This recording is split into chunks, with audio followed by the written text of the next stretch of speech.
Bapak,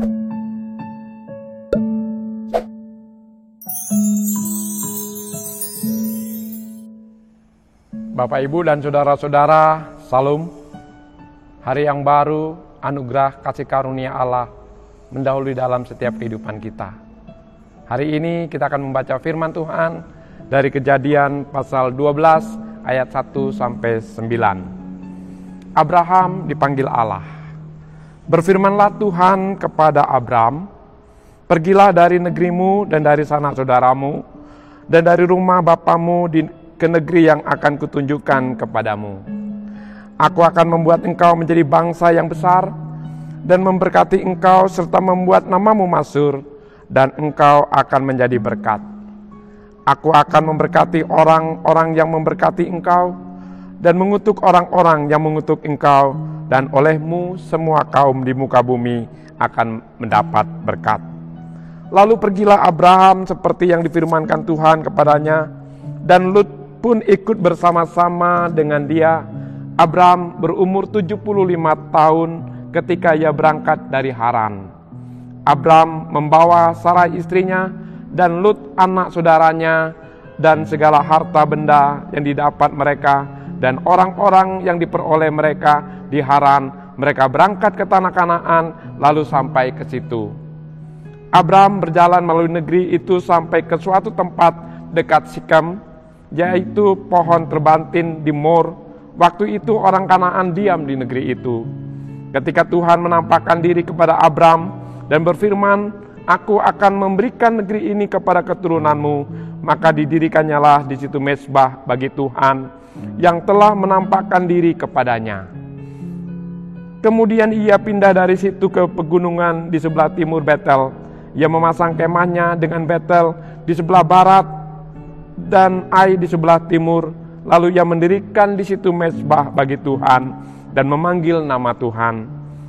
Sesudah itu Abram berangkat dan makin jauh ia berjalan ke tanah Negeb. Bapak, Ibu, saudara-saudara yang dikasihi Tuhan, melihat dengan mata, melihat dengan hati, melihat dengan iman, melihat melalui perbuatan yang dilakukan. Kalau melihat dengan mata itu hal biasa yang dapat dilakukan oleh manusia. Tapi melihat dengan hati dibutuhkan kerendahan hati, apalagi melihat dengan iman dibutuhkan sebuah keyakinan. Itu sebabnya Bapak saudara-saudara, di dalam Alkitab terdapat kata-kata berkat itu sebanyak 324 kali, kasih sebanyak 156 kali, iman sebanyak 225 kali, sedangkan jangan khawatir itu sebanyak 365 kali. Itu berarti Tuhan mengharapkan umatnya, saudara dan saya, setiap hari jangan khawatir, apalagi dikuasai oleh kekhawatiran. Berkat Tuhan itu berbicara tentang berkat itu mendekati Tuhan. Berkat itu bersama-sama dengan Tuhan. Pada saat Yeskel dipanggil oleh Tuhan, dan dalam panggilan dan pelayanannya, pada suatu saat Yeskel mendapatkan penglihatan. Dan Tuhan katakan, "Yeskel, apa yang kau lihat?" Dia katakan, "Aku melihat gulungan kitab." Oleh sebab itu, berbicaralah engkau, bukalah mulutmu, dan makanlah gulungan kitab itu. Manusia sering kehilangan berkat Tuhan. Mengapa? Karena manusia meninggalkan Tuhan. Manusia jatuh ke dalam dosa. Manusia terpisah dari Tuhan. Apa itu dosa? Dosa adalah hamartia. Hamartia diartikan salah sasaran, atau juga dikatakan tidak sesuai dengan aslinya. Itu sebabnya bertobat berarti kembali kepada sasaran semula. Berkat melihat Tuhan, melihat berkat Tuhan, memperoleh berkat Tuhan, dan menikmati berkat Tuhan. Jadi, tidak sebatas hanya melihat, tapi juga memperoleh. Tapi lebih pada itu, yaitu menikmati berkat Tuhan. menikmati dan hidup dalam berkat Tuhan. Paulus mengatakan di dalam Roma 4 ayat 20-21, di sana Allah menyatakan janji-janjinya kepada umatnya. Itu sebabnya umatnya tidak boleh bimbang, tapi umatnya harus percaya dan kerelaan dan kesediaan untuk memuliakan Allah, dan penuh dengan keyakinan bahwa Allah berkuasa melaksanakan apa yang dijanjikannya. Apa yang dijanjikan Allah untuk saudara, dan itu akan Allah genapi. Itu sebabnya sangat penting kita memiliki iman, keyakinan pada Tuhan. Apa yang Yesus lihat pada saat ini bertemu dengan orang-orang? Apa yang Yesus lihat pada saat bertemu dengan saudara? Apakah Yesus sekarang sedang melihat semua orang memakai masker, melihat postur tubuhnya, atau melihat statusnya, atau melihat kekayaannya? Tidak. Tapi Yesus ingin melihat, mengetahui iman mereka. Sebelum Yesus melaksanakan sesuatu, menyembuhkan, maka Yesus ingin melihat iman mereka. Kita memang memiliki sesuatu, kepintaran, kepandaian, pengalaman, kekayaan, hubungan, dan relasi. Tidak salah. Tapi Yesus lebih menekankan, ia ingin melihat dan menemukan iman kita. Karena semua dimulai oleh iman. Semua didasari oleh iman. Tembok Yeriko dapat rubuh, itu didasari oleh iman umatnya. Yesus menyembuhkan orang yang sakit, didasari juga oleh imannya. Bahkan laut Tibereu terbelah dua, itu juga didasari oleh iman umatnya. Peristiwa-peristiwa di dalam Alkitab terjadi sering sekali didasari oleh iman umatnya. Perempuan yang sakit pendarahan 12 tahun disembuhkan oleh karena imannya. Orang yang buta sejak lahir disembuhkan juga oleh karena imannya. Bahkan orang yang sakit kusta juga disembuhkan oleh karena imannya. Iman manusia selalu digoda oleh iblis. Apa itu? Apa bentuknya? Bentuknya adalah kekhawatiran, kekecewaan, dan bersungut-sungut. Kalau demikian, apakah itu iman? Iman adalah dasar segala sesuatu yang kita harapkan dan bukti dari segala sesuatu yang tidak kita lihat. Kalau demikian pada saat ini, Bapak, Ibu, saudara-saudaraku mengharapkan apa? Yang engkau belum lihat itu bukan berarti tidak ada, tetapi belum disingkapkan, belum digerakkan, belum diperintahkan oleh Allah. Mungkin saat ini ada di sekitar kita dan lingkungan kita. Tapi yang lebih penting, iman itu adalah percaya bahwa Allah ada. Ya, Allah ada dalam kehidupan kita. Allah ada dalam perjalanan kita. Allah ada dalam pergumulan kita. Allah ada dalam setiap karya kita, pelayanan dan kesaksian kita. Hal ini dapat terjadi karena saudara dan saya memberi tempat baginya. Itu sebabnya Bapak Ibu saudara-saudara yang kasih dalam Tuhan, Allah itu maha kuasa. Allah itu maha tahu. Allah itu maha mengerti. Allah dapat melakukan segalanya. Itu sebabnya Paulus di dalam Roma 4 ayat 21 mengajak umatnya, saudara dan saya, jangan meragukan janji Allah. Apakah kita mementingkan kondisi, situasi di sekitar kita atau iman?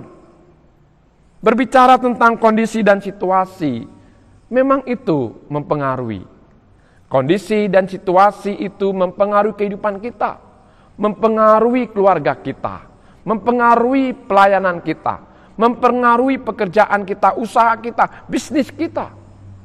Tapi ingat, kondisi dan situasi itu mempengaruhi tetapi tidak menentukan. Siapa yang menentukan? Yang menentukan adalah kasih Allah. kebaikan Allah, dan kemurahan Allah. Itu sebabnya Bapak Saudara-saudara, dalam hal inilah kita harus memahami iman. Iman itu bagaikan pintu putar. Iman itu bagaikan pintu otomatis. Artinya, tatkala kita memiliki iman, maka panggilan bagi saudara dan saya terus maju. Itu sebabnya sangat penting kita memahami percaya. Percaya bukan seperti Thomas, percaya setelah melihat, tapi percaya meskipun tidak melihat. Karena orang percaya hidup bukan karena melihat, tapi karena percaya. Bapak, Ibu, Saudara-saudara, dalam kehidupan kita tidak terlepas yang namanya kesukaran.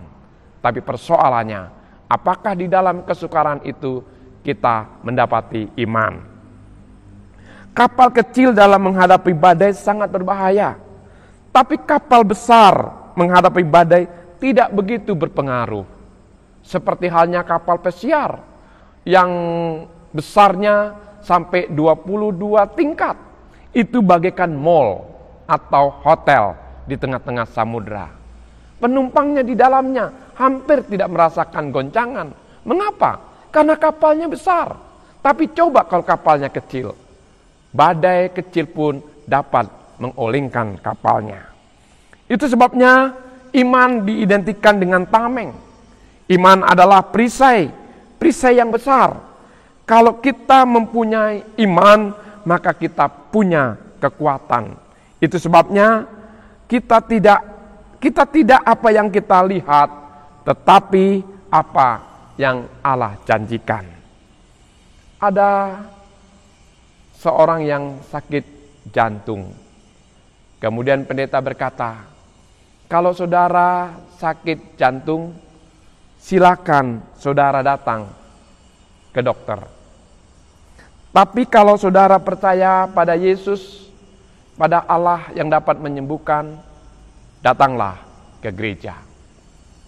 Maka bapak ini datang ke gereja dan dia disembuhkan. Itu sebabnya Bapak, Ibu, dan saudara-saudara, anugerah Allah itu seperti air terjun. Itu sebabnya kita harus membuka hati. Siapa yang dapat menerima anugerah Allah adalah orang yang rendah hati. Itu sebabnya banyak burung walet sekarang sedang dipelihara oleh manusia. Burung walet mempunyai 4 anak. Siapa yang paling cepat besar di antara 4 anak ini? Yang paling cepat besar, tatkala induknya memberi makan, siapa yang paling sering membuka mulutnya? Itu sebabnya manusia melihat apa yang di depan mata, tapi Allah melihat apa yang di dalam hati. Dan saat ini juga Allah ada dalam kehidupan kita, Allah ada dalam keluarga kita, dan Allah ada juga dalam pelayanan dan kesaksian kita. Juga Allah hadir dalam pergumulan kita. Persoalannya, apakah kita melihat dengan iman?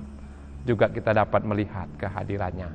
Sehingga kita akan membuka hati untuk menerima anugerahnya, dan kita mengalami pemulihan demi pemulihan, penyembuhan demi penyembuhan, dan berkat dan anugerah demi anugerah. Anugerah Allah cukup bagi saudara dan saya. Selamat bekerja, selamat berkarya, selamat melayani, dan selamat bersaksi, karena Tuhan ada di sini bersama-sama dengan kita. Amin. Mari kita berdoa. Bapa dalam surga, terima kasih Tuhan untuk firman-Mu hari ini. Ajari kami Tuhan, bukan saja melihat dengan mata, tapi kami juga melihat dengan hati, lebih-lebih kami dapat melihat dengan iman. Sehingga hidup kami bukan karena melihat, karena penglihatan kami sangat terbatas, tapi hidup kami oleh karena percaya, dan bukan ditentukan oleh situasi dan kondisi, tapi Allah yang menentukan. Hidup kami didasari oleh janji-janji Allah yang diberikan bagi setiap orang percaya. Tuhan, berkatilah kehidupan kami, agar kami dapat melakukan dan melaksanakan apa yang Kau kehendaki bagi kami di tengah-tengah kehidupan keluarga, panggilan pelayanan, kesaksian, juga di tengah-tengah karya kami hari ini. Tuhan jadikanlah semuanya mudah, semuanya berhasil, semuanya sukses dalam pemeliharaan dan anugerah Tuhan. Demi Yesus Kristus. Amin. Kasih karunia Tuhan Yesus Kristus dan kasih sayang Allah Bapa, serta persekutuan di dalam Roh Kudus, menyertai dan memberkatimu saat ini sampai selama-lamanya. Amin. Mari kita bekerja dan berkarya, karena Dia bersama dengan kita hari ini. Amin.